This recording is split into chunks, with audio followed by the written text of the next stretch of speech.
所以我哋攞咗13嚿水晶過去，跟住去收集啲能量。然之後，其實收集個能量係有意思嘅，因為咧，正如頭先所講咧，就係話埃及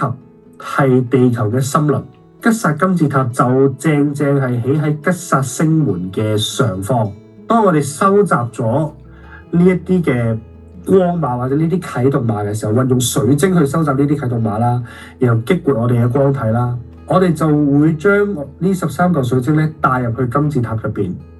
然後喺金字塔入邊咧，將呢13嚿水晶嘅能量咧係下載落去嗰個心輪嗰度，地球嘅心輪嗰度。咁你都知道啦，心係所有血管嘅中心嚟噶嘛，所有嘅血管都係流經呢個心輪噶嘛。或者呢個佢最後都會翻返去心輪嗰度噶嘛，所以咧將呢啲嘅啟動碼打落去心輪地球嘅心輪嗰度咧，就會將呢一啲嘅能量咧係